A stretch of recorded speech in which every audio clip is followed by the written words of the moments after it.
Setelah mendapatkan tekanan dari publik dan penanganannya dinilai berjalan dengan sangat alot, misteri kematian Brigadir Nur Hadi, anggota Propam Polda NTB yang dinilai janggal akhirnya mulai terkuak. Setelah melakukan serangkaian pemeriksaan dan otopsi jenazah korban, ditemukan ada bekas luka di sekujur tubuh dan mengalami patah tulang leher. 3 orang ditetapkan tersangka, 2 orang diantaranya polisi berpangkat perwira yang merupakan atasan korban. Modus para tersangka menghabisi nyawa Brigadir Nur Hadi karena diduga motif cemburu dan tersinggung karena korban dikatakan sempat menggoda dan merayu teman wanita salah seorang tersangka yang tidak lain merupakan atasannya sendiri. Kesimpulan saya bahwa Bapak N mengalami pingsan ya pada saat berada di air dan meninggalnya itu adalah karena tenggelamnya berdasarkan bukti pada diatomnya. Pelaku masih belum memberikan gambaran jelas terkait dengan pengakuannya ya. Tetapi kita berdasarkan, saya sampaikan dari awal, kami berdasarkan dari keterangan hasil ekshumasi, ahli pidana dan ahli poligraf. Kenapa kita bisa memastikan bahwa kita tetapkan tersangka.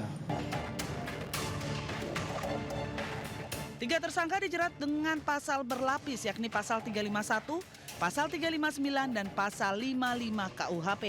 Brigadir Nur Hadi sebelumnya dilaporkan tewas tenggelam di kolam renang private villa di kawasan wisata Guli Trawangan, Lombok Utara saat berlibur bersama 2 orang atasannya.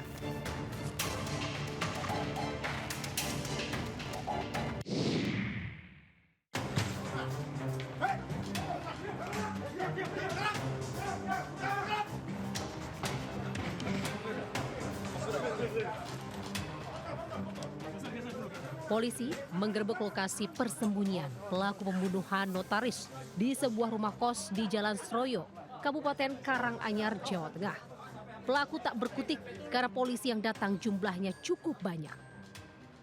Lokasi persembunyian mereka terdeteksi setelah polisi memintai keterangan saksi, keluarga korban, dan hasil olah tempat kejadian perkara. 3 pelaku melarikan diri ke Jawa Tengah usai menghabisi nyawa korban. 3 pelaku yang ditangkap segera dibawa ke Polda Metro Jaya untuk pemeriksaan lebih lanjut. Kasus pembunuhan notaris terungkap 1 hari setelah jasad korban ditemukan. 1 dari 3 pelaku pembunuhan adalah sopir korban. Polisi juga mengamankan 3 pelaku lain yang diduga sebagai penadah hasil kejahatan. Dugaan sementara pelaku melakukan aksinya untuk menguasai barang milik korban. Untuk sementara, pasal yang kami terapkan adalah pasal 338 KUHP tentang pembunuhan. Untuk pembunuhan berencana masih kami dalami. Pelaku hingga kini masih menjalani pemeriksaan di Mapolda Metro Jaya. 3 pelaku membunuh Syarifah Sidah Altas, notaris berusia 60 tahun, dan membuang jasad korban di Sungai Citarum. Ketiganya mengambil mobil dan 2 telepon genggam milik korban. Di Jakarta Selatan, Helmi Sayangbati melaporkan.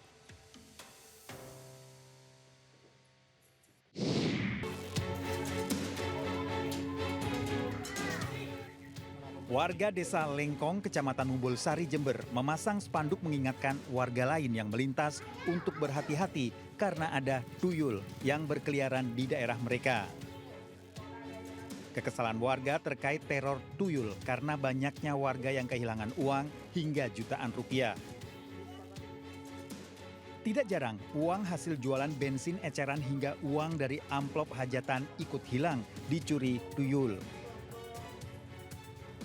Hilangnya uang tidak secara langsung, tapi bertahap, mulai dari pecahan Rp50.000 hingga Rp100.000.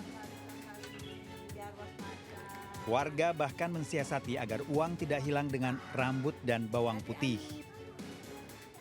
Kalau punya ibu itu udah ketemu nak, udah kehitung.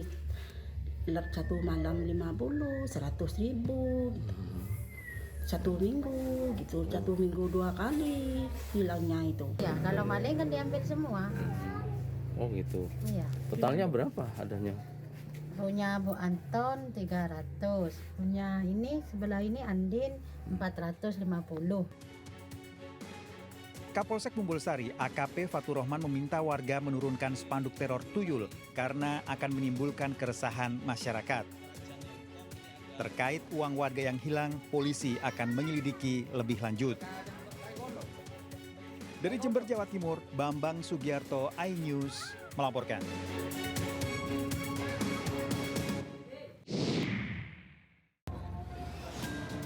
Inilah 3 orang yang menjadi polisi gadungan ditangkap di salah satu warung remang-remang di Kota Batu. Saat ditangkap, ketiga pelaku, Saifur Rohman, Yoyon, serta Fauzan Anwari, hanya pasrah saat pesta miras. Ketiganya digelandang ke Polres Kota Batu untuk pemeriksaan karena melakukan aksi pemerasan. Kasus berawal saat salah satu pelaku meminta tolong pada korban untuk menggandakan uang dengan cara ritual. Mengetahui apa yang dilakukan korban tidak masuk akal dan membawa uang palsu, pelaku menghubungi kedua pelaku lainnya untuk melakukan drama penangkapan. Berbekal borgol, korban diminta memberikan uang damai sebesar 25 juta rupiah agar kasusnya tidak dilanjutkan. Namun korban hanya bisa memberikan 20 juta rupiah dan disepakati para pelaku yang kemudian melepaskan korban. Merasa ada kejanggalan, korban kemudian melaporkan kasus ini ke Polres Batu hingga ketiga pelaku diringkus. Saat ini ketiga pelaku beserta sejumlah barang bukti alat kejahatan sudah diamankan di Polres Kota Batu. Dari Batu, Jawa Timur, Denny Irwansyah, iNews melaporkan.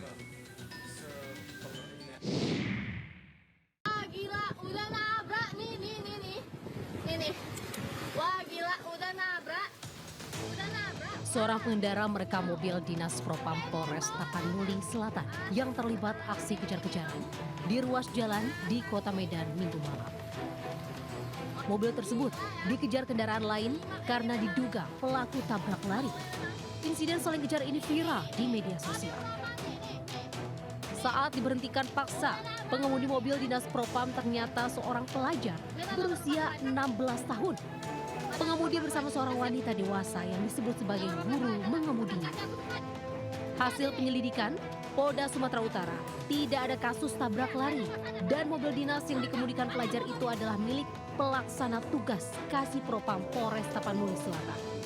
Kendaraan tersebut itu bentuknya adalah seperti serempetan antara dua kendaraan roda 4. Dan hasil daripada pengecekan yang bersangkutan terhadap kendaraan yang diduga diserempet itu tidak ada buktinya, tidak ada perkenaan. Kendaraan Dinas Propam Polres Tapanuli Selatan itu kini diamankan di Polda Sumatera Utara. Propam juga masih memeriksa Ibtu AF yang dinilai lalai sehingga mobil dinas tersebut digunakan oleh anaknya tanpa sepengetahuannya. Di Medan, Sumatera Utara, Aminur Rashid melaporkan.